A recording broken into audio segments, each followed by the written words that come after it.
button now. Great. So again, welcome to our Ladies at UX event. Let's go over some housekeeping rules here before we begin. So please be respectful of all participants and members. As a courtesy, please mute your microphone while the event speaker is presenting. And our Ladies at UX code of conduct, let me move this guy out of the way, can be found online. We'd love to connect, and I can connect with our community, and I can drop that in the chat. I will introduce Grace next. So thank you for coming to our event covering examining user interface friction through design fundamentals with Grace Kim. So a little bit more about Grace. Grace Kim is a user experience designer committed to creating value-added solutions backed by data and science. She is fascinated by the mechanisms behind interaction design, which is what drove her transition from marketing to user experience design 2 years ago. Her design approach is rooted in first principles and aims to deliver productive user experience. Grace strives to create flexible and scalable solutions through the continuous improvements, knowledge, and practice of user experience design. And without further ado, I will pass this on to Grace. Thanks, Shanae, for that warm welcome. Let me just go ahead and share my screen.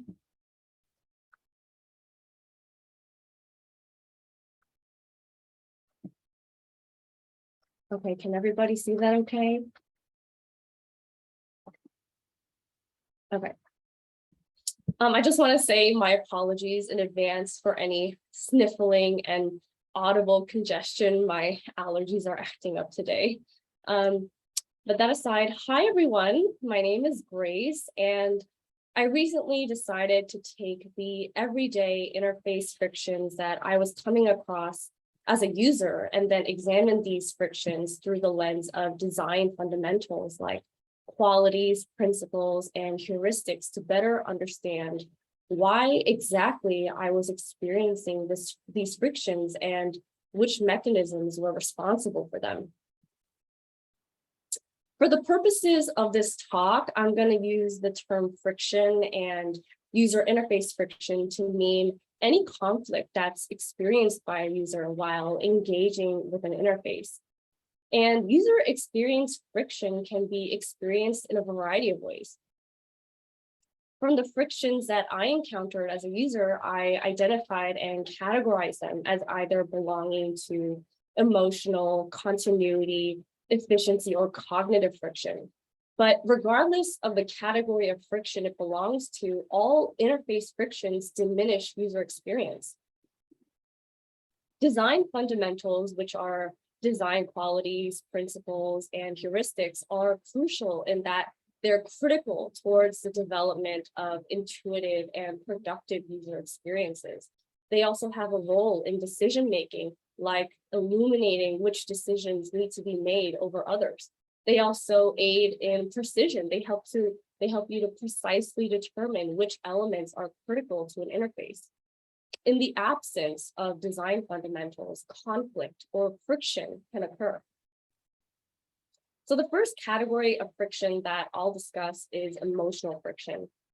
For this talk, emotional friction is described as any experience that produces negative feelings. And these feelings can range from anxiety, frustration, and confusion to the more severe panic, impatience, and anger. And emotional friction occurs as a reaction to an unexpected experience with an interface or when expectations for a system are broken. I experienced emotional friction when I was playing video games on my Samsung TV. And several hours into playing, a notice appeared on the screen saying that in 60 seconds, the TV would shut down unless I disabled this action. And the appearance of this notice created feelings of panic because I was in the middle of fighting enemies in a very high-risk location, as you can see by the fire on the screen. It also created feelings of disorientation because I had to suddenly switch gears from accomplishing my goal in the game to suddenly and frantically searching the room for a remote that I had completely forgotten about. All the while, I'm concerned that my character in the game is losing health because the appearance of this notice hasn't actually paused the game. It's actually just floating on top of an active game. So when I do manage to finally find the remote and then disable this auto shut off, the result is emotional friction because I was subjected to an anxiety inducing experience that left me feeling angry and betrayed. This instance of emotional friction that I experienced can be considered through the design heuristic support an internal locus of control. And this heuristic reflects the fact that the desire for control is actually very deeply ingrained in all of our psyches. Considered from the perspective of evolution, the greater control that we had over our environment, the greater our chances of survival. Understanding that we had the ability to change our situation through our actions and then be successful change agents established a very fundamental and deeply innate desire for control that's shared by all of us. So today, while this inclination for control lives in our unconscious mind, it still remains responsible for several conscious aspects of our lives, like being motivated by autonomy and the freedom to do things on our own when we want to and how we want to. When our internal loci of control and sense of autonomy feel that they're at risk, it can create feelings of anxiety and then powerlessness and maybe even neuroticism. And those feelings are all the direct result of our unconscious desire for control being threatened.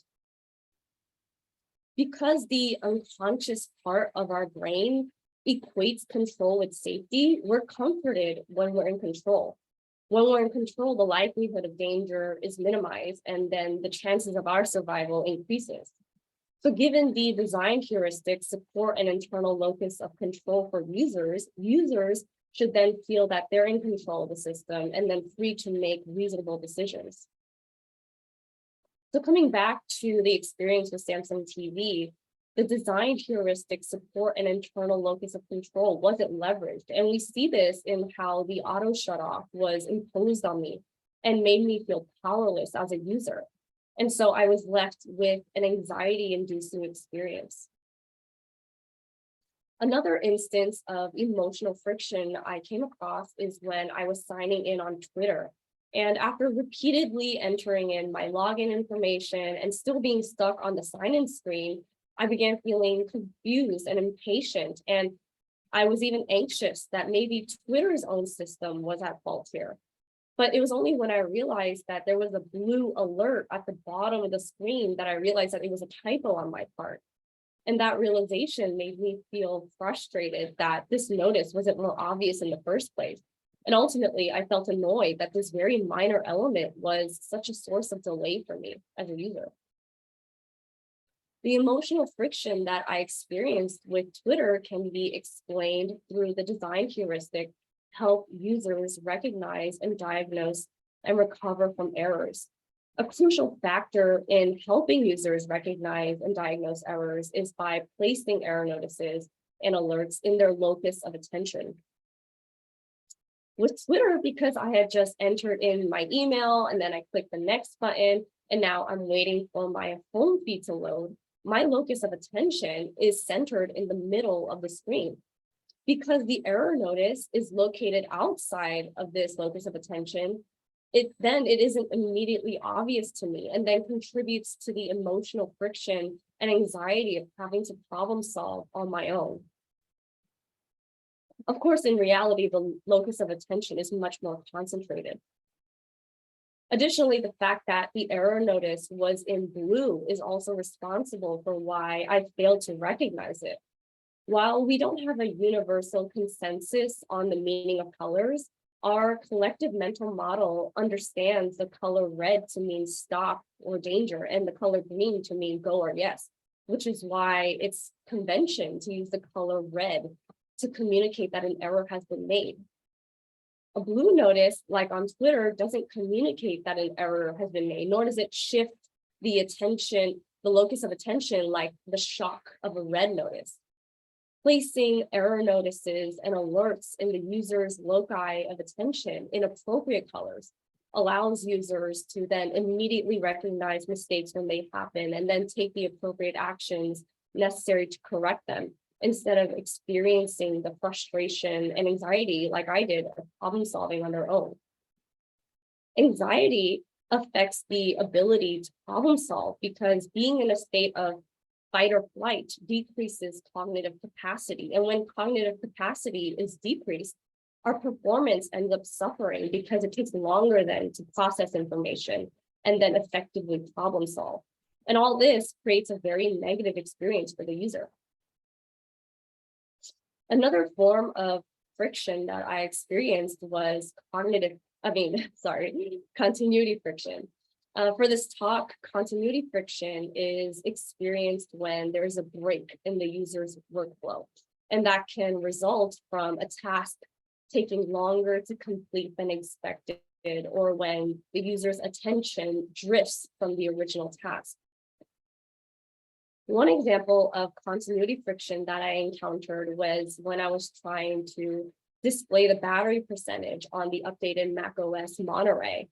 And in the previous macOS Catalina, that only required 2 clicks. That meant I had to click the battery icon and then click show percentage. To display the battery percentage in macOS Monterey, I had to navigate through several screens. And what that looked like was, like in the previous OS, I clicked the battery icon, and when I tried to find the ability to display the percentage and that wasn't there, I clicked the next reasonable best choice, which was battery preferences. And here, when I saw that it wasn't in the power adapter tab, I navigated to the battery tab, where here I saw it wasn't available here either. So with nowhere else left for me to search, I went to system preferences, where I scanned the icons here multiple times and I couldn't find a match. So that left me with no choice but to actually read the icon labels, where I finally found the dock and menu bar to be a likely match. And here I couldn't find it in the current tab, so I had to keep scrolling until I finally arrived at the battery tab, where I could finally click show percentage. And I experienced continuity friction because what I believed would be a very quick and reasonable pause in my workflow turned into a minutes-long, burdensome detour that interrupted my work. And this experience of continuity friction can be examined through several design fundamentals, but we'll first discuss the design heuristic. Good information architecture improves findability and discoverability. Information architecture is a decisive factor in whether or not you're able to easily navigate a system and accomplish your goals successfully. Good information architecture comes from leveraging innate mental models. And each of our mental models are comprised of the experiences that we've had in the past, the beliefs that we hold, the assumptions that we come up with, and the perceptions that we have. While we all have varying beliefs and experiences, the differences and variances in beliefs and experience can be normalized by conventions, which I'll touch on in a later example. Leaning into users' mental models lends for a system that feels intuitive and logical and natural because you're drawing from a pre-existing bank of knowledge. In the context of my continuity friction with macOS, because my prior experience dictated that I had to click the battery icon and then click show percentage to display the battery percentage, the mental model I now have to display the battery percentage is to replicate the same steps that I took in the previous OS. Aside from the information architecture issues, the design heuristic, symbols and images should be used to convey meaning faster than text when appropriate is also at play. We use images to convey function because we actually process images much faster than we can for text. And we often rely on images over text to understand relationships between objects or what's happening or even where to go from there. In this case of continuity friction, I wasn't able to recognize the dock and the menu bar icon as being relevant to my goal, because if you look closely, only the dock is shown in the icon and not the menu bar. So that then communicates to me that this category only relates to the dock and not the menu bar. So I conclude that this icon isn't what I'm looking for, even when it is. Because we rely so heavily on our visual system to make connections, it's critical that we provide accurate visuals so that we walk away with accurate conclusions.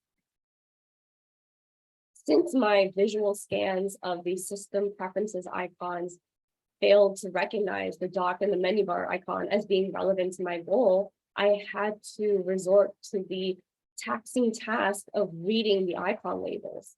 And that's a direct break from the design heuristic, minimize the need for unnecessary reading. And that's because aside from reading the things that we want to read, we don't actually read. We'll skim and scan material to quickly understand what we're looking at. We'll search for words that seem like what we're looking for rather than exactly what we're looking for. And that's all to say, if we can avoid reading, we will. While we do have a natural ability from our ancestors to learn spoken languages, reading and writing is a relatively recent invention that was born just a couple thousand years ago. And it didn't become common until only a couple hundred years ago. So because of its alien nature, reading is a skill that not only has to be learned, but also practiced. Comparatively speaking, reading is as artificial a skill as playing the piano. So back to the continuity friction. Because my multiple visual scans of the icons in system preferences couldn't return a likely match for me, I was forced to engage in the cognitively taxing task of focused reading to finally discover that the dock and the menu bar section would ultimately lead me to finally being able to display the battery percentage on my computer.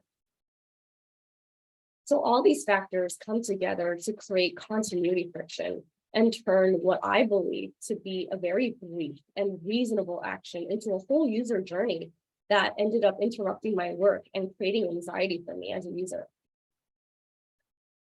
Another occasion in which I experienced continuity friction is when I was adjusting the drawing guides of my artboard on Procreate.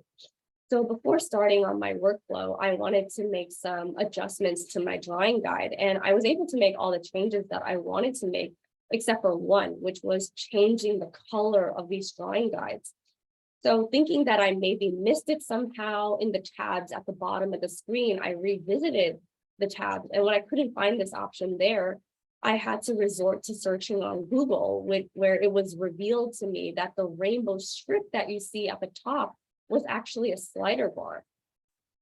So what I intended to be a very quick settings adjustment before I started on my project wound up taking me even more time than I thought. And it actually ended up even mentally removing me from my flow by making me switch from my project on Procreate mindset to my searching on Google and scanning for information mindset, which deterred me from my productivity.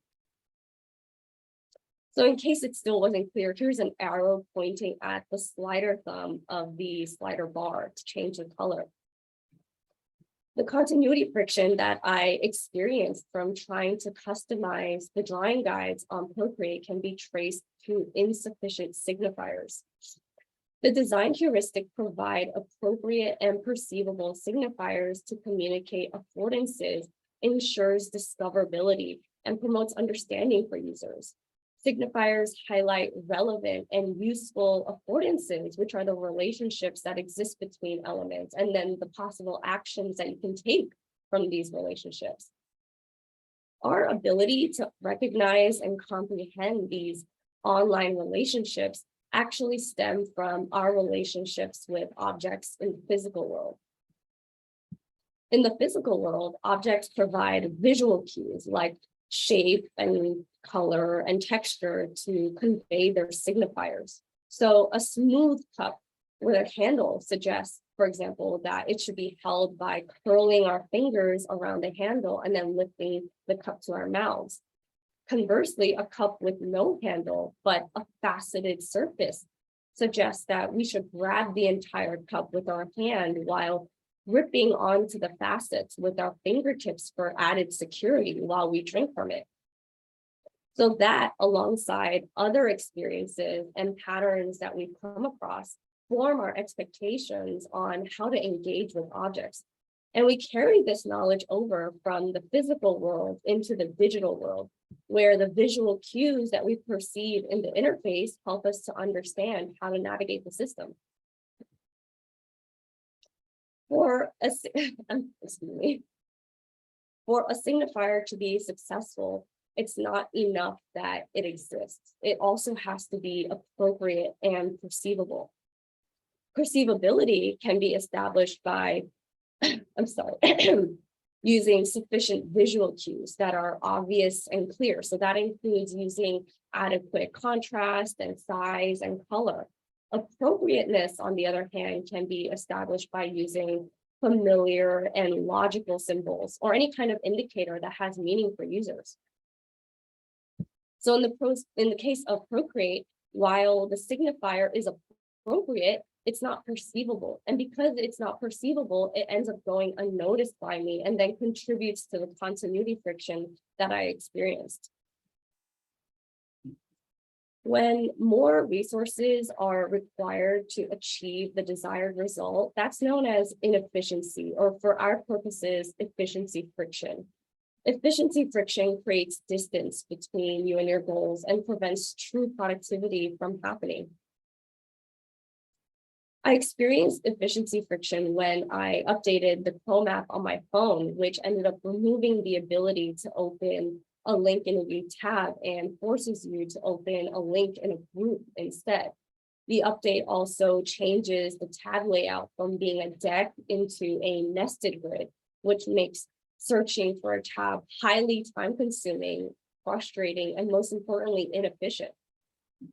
This efficiency friction with Chrome can be explained through the design heuristic, support recognition over recall. So previously, I had to just scroll the deck, recognize the tab that I wanted, and then tap to go there. In the updated Chrome, I have to first recall where the tab is located, which group it's in, and then scroll to the group that it's in, tap the group, and then tap the tab I have in mind. And if I wasn't successful in recalling where the tab was located, that means I have to repeat steps 1 through 4 until I finally land on the tab that I wanted. So that ends up taking more time. Previously, it would take mere seconds to get to the tab I had in mind. Now it can take even up to a minute. It also increases the interaction cost because more taps and mental resources are involved. It also creates anxiety because of the extra efforts. The anxiety and the increase in time and resources are due to the fact that it's easier to recognize something than it is to recall something. Recognition is cognitively easier than recall because it involves more cues.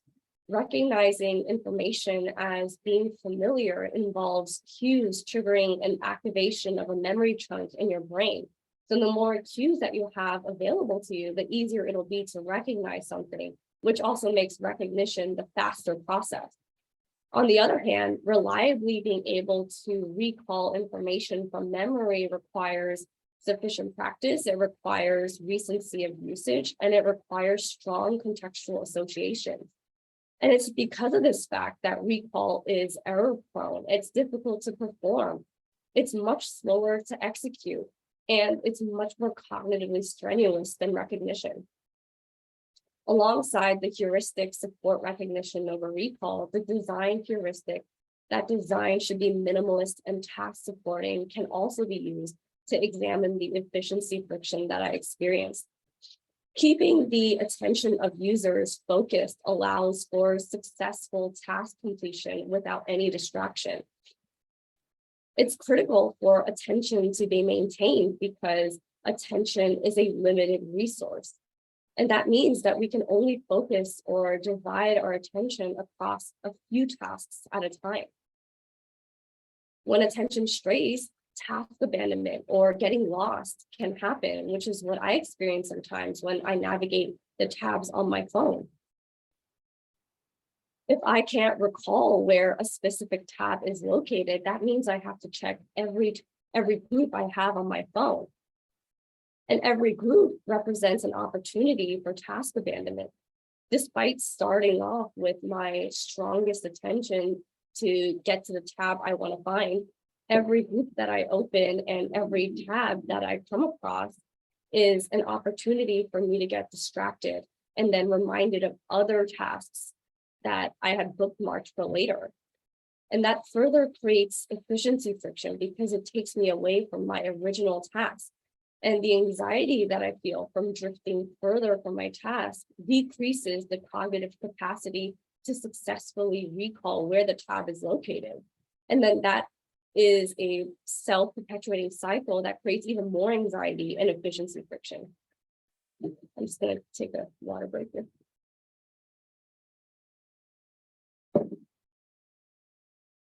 As I previously mentioned, recall is error prone.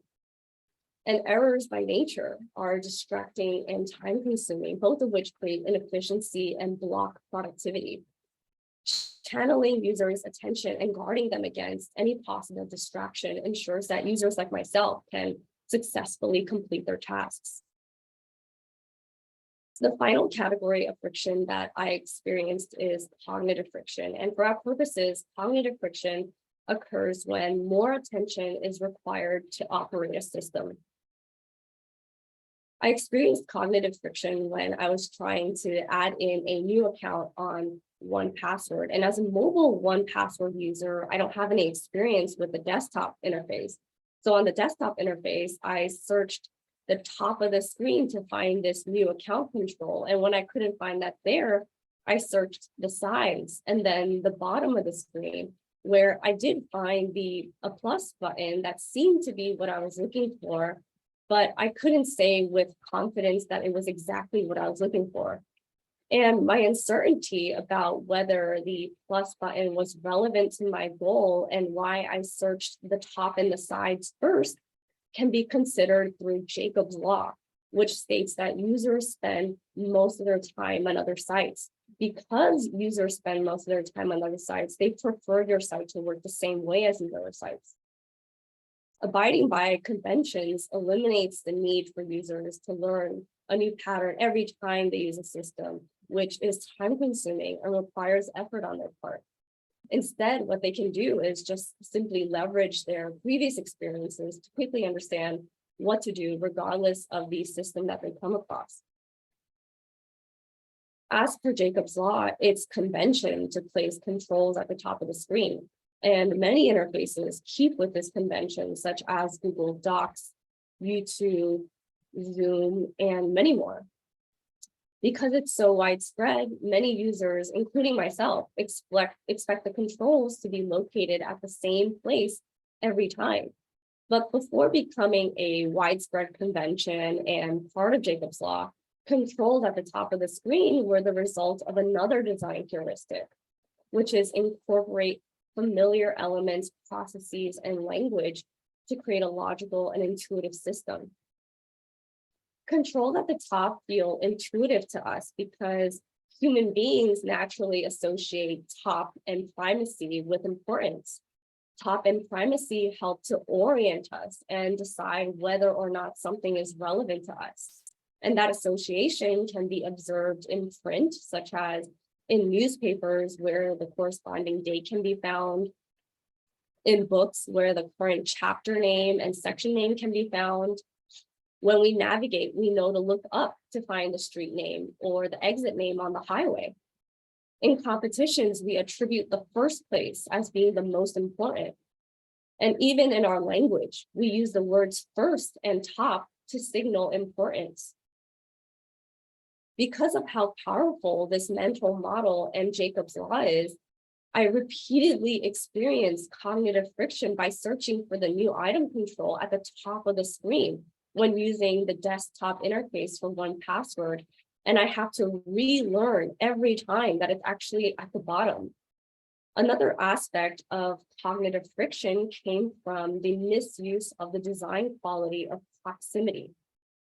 Proximity states that elements that are close together are perceived as more related than elements that are further apart. And that occurs because our visual system, like that of other animals, makes sense of the world around us by creating structures and perceiving objects around us as a whole instead of individual components. And it's why in each of these examples, we're able to see two different groups of items, despite the unique components that comprise these groups. Alongside proximity, the design quality of similarity also works to create the perception that the plus button isn't relevant to my goal because it shares the same styling as the nearby edit button. The design quality similarity states that elements that have similar visual appearances are perceived as more related than visually dissimilar elements. And in these examples too, we can immediately understand the relationships that exist between these elements based on their visual appearances.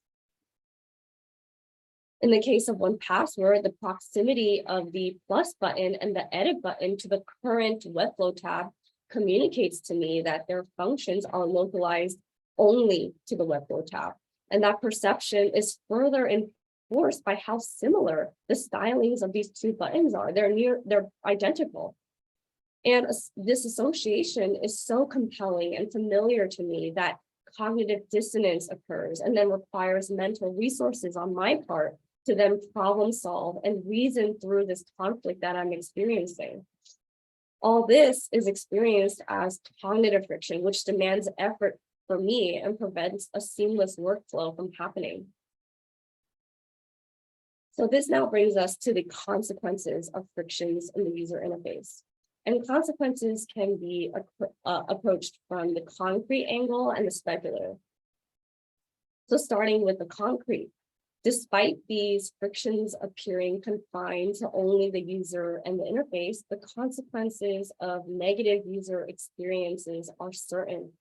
Friction reduces the relative value of the system for users, and reduced value causes users to consider competitors' offerings, which means a potential revenue loss for the company, especially today when users are living in an unprecedented era of choice.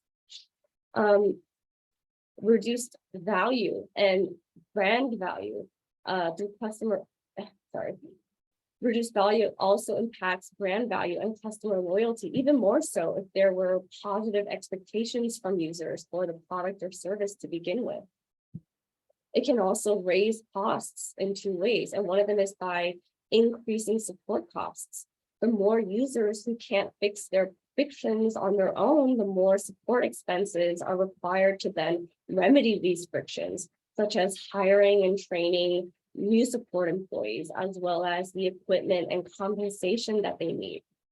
The other is through creating expensive rework for the teams responsible for its development. Rework is the additional effort of redoing a process or an activity that was incorrectly done in the first place. Rework means time away from value-added work like high priority, high impact new projects. And that means that these initiatives don't get the full attention and the resources that they require, so their outcomes have no choice but to suffer.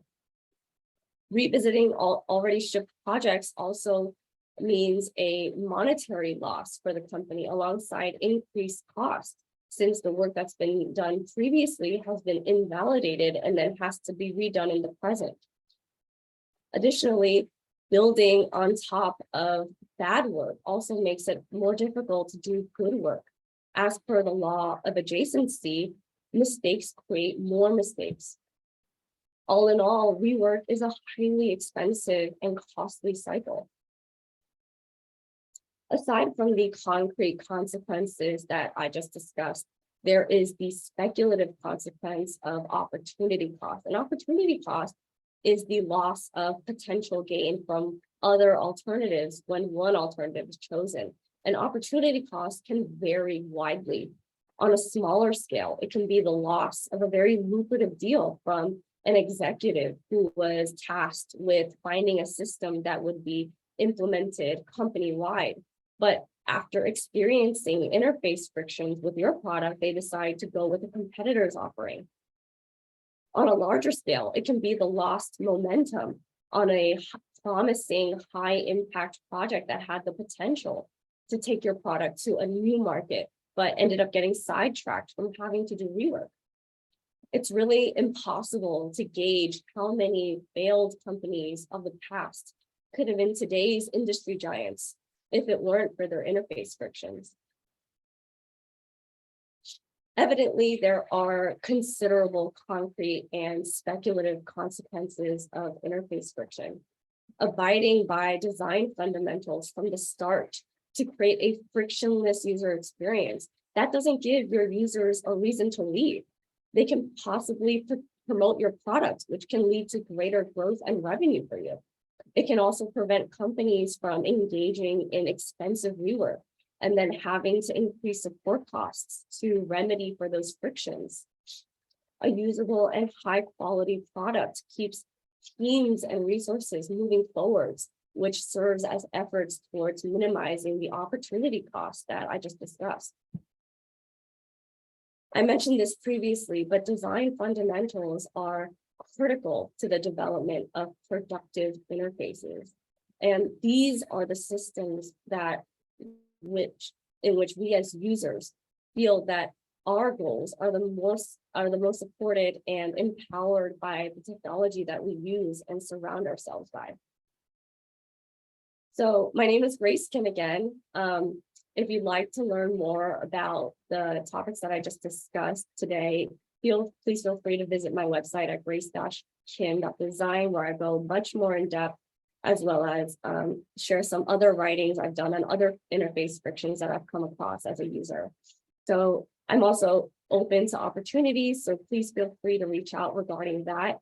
And if you have any questions, I'm happy to answer them.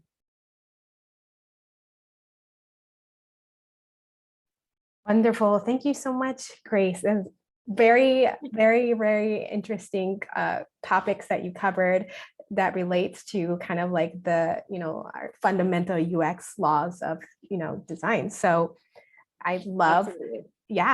excited to dive in more. So right now we are going to open this up to a Q&A session. So this is your time to ask Grace any questions that you may have. And for those who are, a little bit shy, definitely feel free to ask those questions in the chat room, and I can, ask Grace in your place.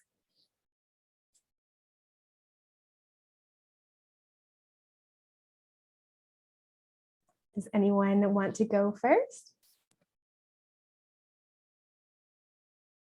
No? Well, I have a few questions for you. Okay, sure. Yeah, it's really interesting because it's something that applies to my, my job directly. And I do find myself having to do heuristic analysis on one existing designs that came prior to me coming onto the team, but also researching like what are our competitors doing?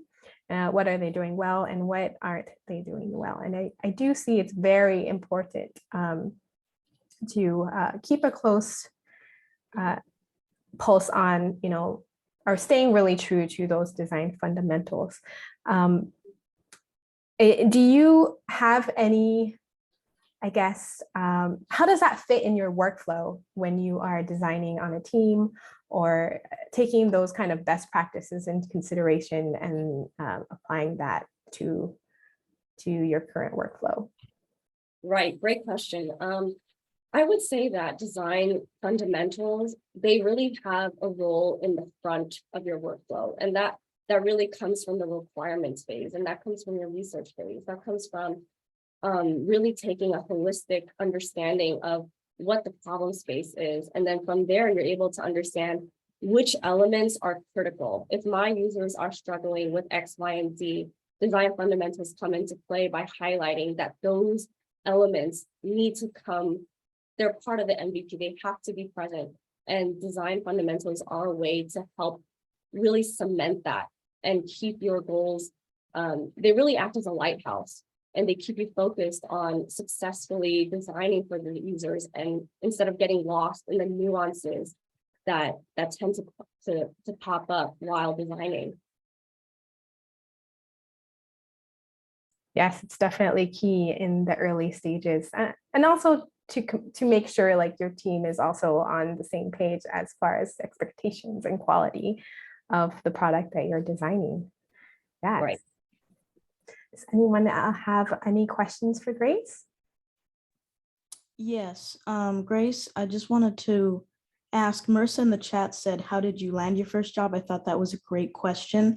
And then I was wondering what you did to go about building your portfolio. A lot of people do boot camp, some people do university, some people are self-taught. So what is your background? And then how did you land your first job in the UX world? Oh, hi, Holly. Thanks for that question. I actually haven't, I don't have my first job yet. And this is, I'm on my way to that. And what was the second part of the question? The portfolio? Holly? Yes. So how did you go about building your portfolio? Did you do something like boot camps, or did you go a more Right. route like university?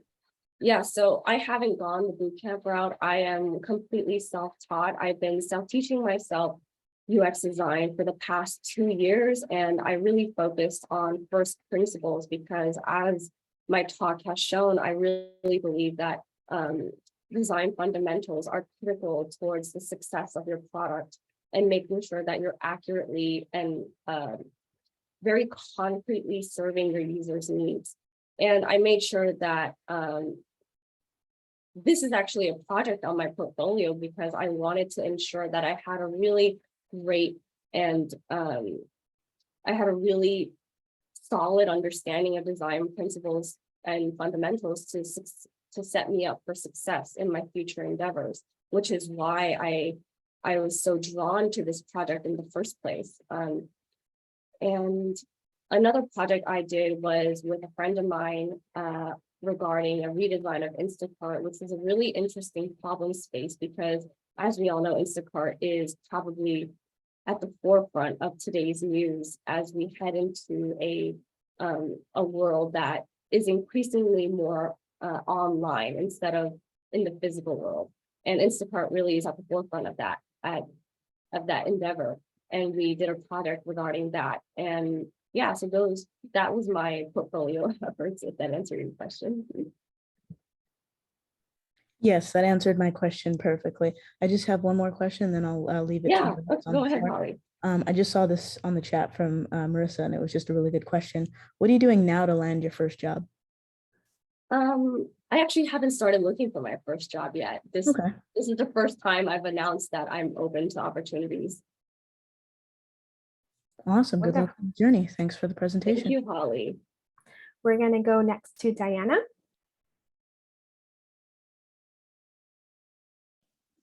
Hi. All right. Can everyone hear me? Yes. Yeah. First of all, thank you, Grace, for your presentation. I really like how you did an analysis from some of the design principles. That was kind of neat, how you connected all the dots in your observations. And I was curious about your example when you were having a gaming experience and then you had a notification show on your TV screen.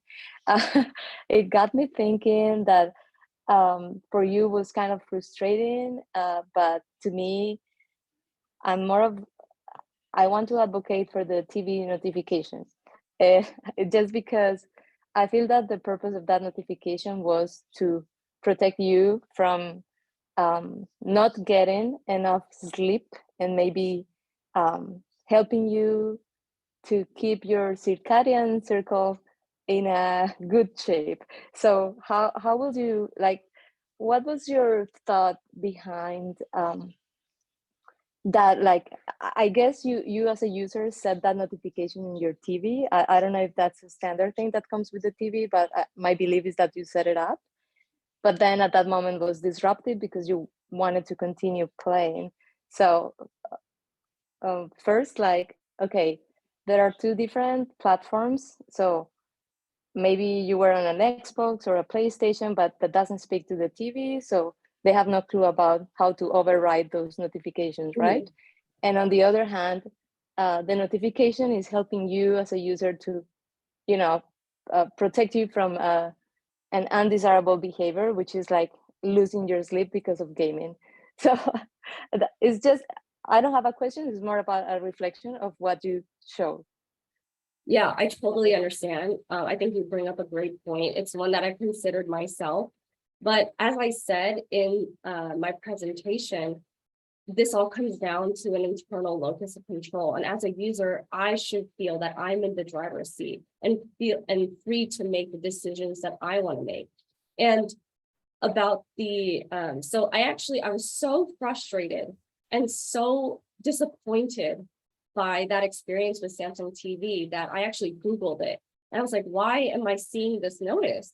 And a lot of people actually complained about the same thing. They were like, why am I seeing this? I don't understand. I never implemented this. Like, this is just imposed on me. And people were like, yeah, I don't know why that happens. That's just the default in Samsung TV. And that's the problem. They impose this on you without asking your consent. And as a youth, and you said it was to protect you as a user, but if that's not the system's job, it's your job as a user to be able to say, okay, I'm going to protect myself and I'm going to implement these controls and I consent to it. And that's the key word, I consent to it. And online, there's literally like articles on how to disable this.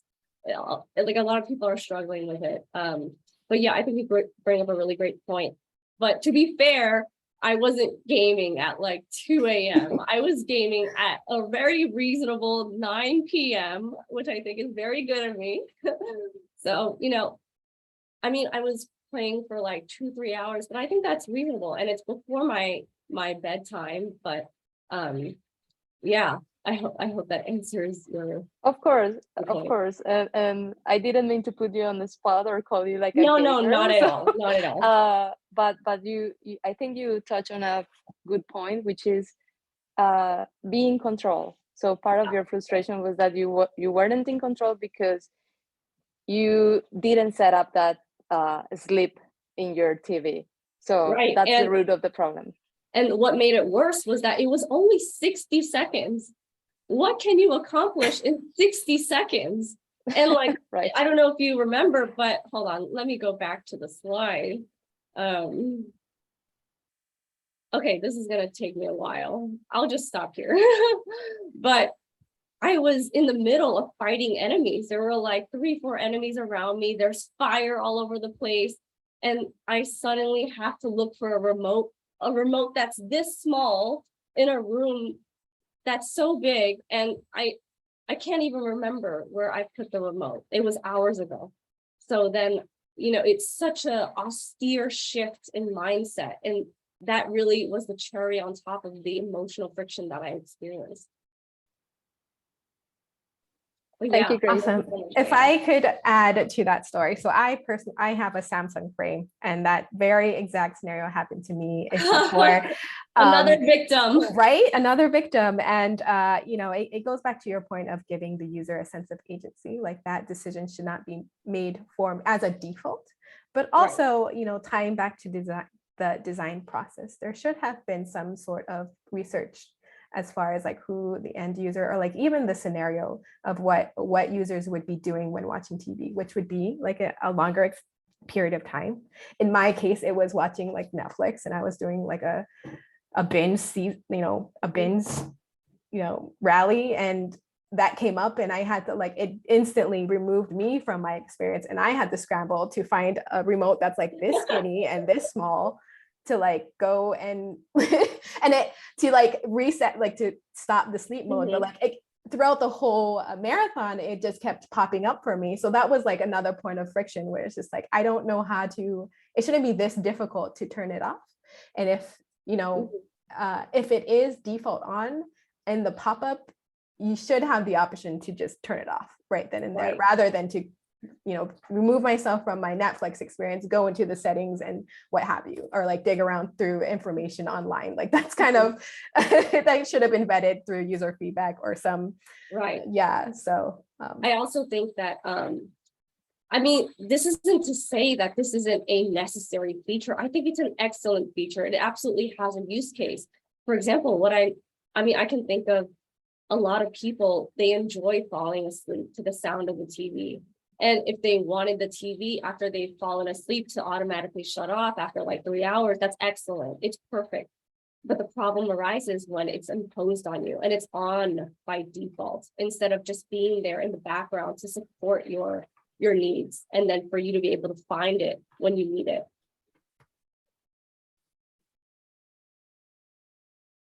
awesome. I do have some questions in the chat here. So I do see one from Maria. Have you experienced a time when something was left out of MVP due to budget or development limitations at the time? Any recommendations for that type of situation? It's very common. Great question. I don't think I'm in the position to answer that because I haven't been involved with the production of an MVP. Because like I said, I don't have my first UX job yet, but great question, which I would love to answer once I am in that position. But Shanae, please feel free to respond. Yeah, that's a very common scenario. And, it's very rare that business goals meets UX goals and experience goals. But in that, it's really important to understand that the design process isn't linear, right? So once a product hits production or is out in the world, that doesn't mean your job ends there, right? It circles back to research, and then you can improve that experience through iterations in the next versioning. So if I understand if the business constraints say we need to hit a deadline and we need to cut all these features down to MVP. It is a push and pull, unfortunately, that relationship. But again, keep it in mind that your job doesn't end there with a product. Like definitely is room for improvement in the next iteration, and maybe that's where you can really rally for that specific feature that got cut in the previous iteration. Awesome. Are there any other questions for Grace? Do you mind me asking what game you were playing? Oh, in case you didn't recognize it, was Genshin Impact. Do you know it?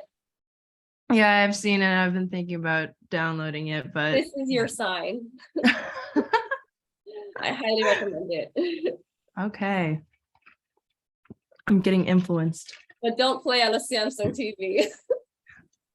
That's my Or you can, but just preemptively turn off the sleep mode. Right. All right, thank you. You're welcome. Wonderful. Yeah, any other questions?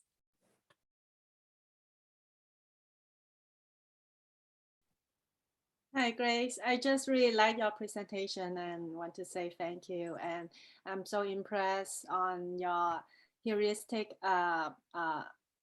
presentation, especially because I am a student. I just have my assignments related to the heuristic part, and I really like how you are using the screenshot but with minimum text to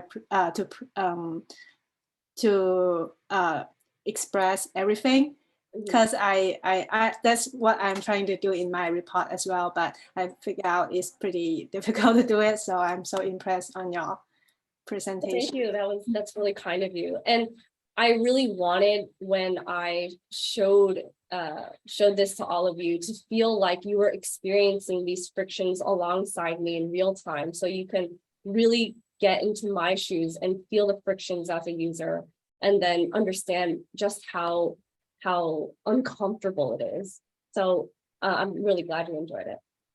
Thank you. Yes. And Diana, I do see your hand up again. Do you have another question or?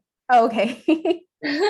Awesome. Yeah, it's wonderful, to get your input and perspective, Grace, because I know we do feature a lot of, well-seasoned professionals, but that's not to say that, people who are starting off in their journey or pivoting in their journey, their stories are just as valid and just as useful to share. I mean, a lot of those design principles that you highlighted in a lot of high profile products that are out there Right. is That very was is like really shocking to me. shocking. Right. Especially the Procreate one made me laugh a lot because I'm shocked that I hope Procreate doesn't watch this video when we publish it. But I'm like shocked that made it past several rounds of design iterations. So it really yeah. just goes to show that interface frictions are everywhere. They're everywhere you look.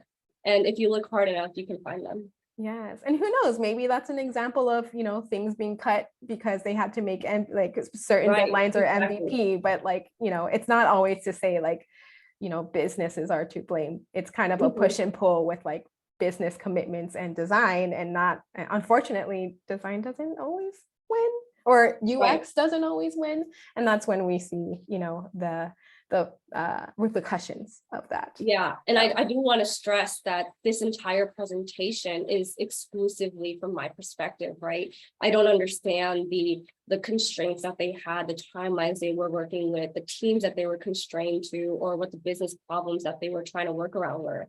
So, I mean, it's very well possible that these interface frictions that I discussed today could be intentional. And I mean, it's completely unknown to me, right? But I just want to say that this was shared from my perspective and my experiences as a user using these products. Yeah, no, great insights there. So I'm going to share my screen again. Okay. Let me. Awesome. Can everyone see? Nope, not yet. All right. Can everyone see my screen now? Great. Well, thank you so much, Grace, for that wonderful presentation. We got to see real examples out in the wild of examples of, well, I wouldn't say call them bad per se, but why it's important to have those UX fundamentals in mind, because it ultimately impacts people's bottoms, or the business's bottom line. And may potentially make users kind of pivot to competitors or like other products rather than your own service. But with that being said, we do thank you for your time. It was a great presentation. I do want to announce that we do have another virtual event next week with Ladies.UX Seattle called Take Your Next Step with Intention. And this is a career journey mapping event with a mini workshop here. And it is led by the amazing Alan Arredondo, who is the founder of UX Cake Podcast. Wow, I cannot talk tonight. And who is also a UX leadership coach. So we do encourage all of you here to definitely feel free to join us for that event happening September 14th. Yeah, so with that, I will stop the recording. I don't know how to stop the recording.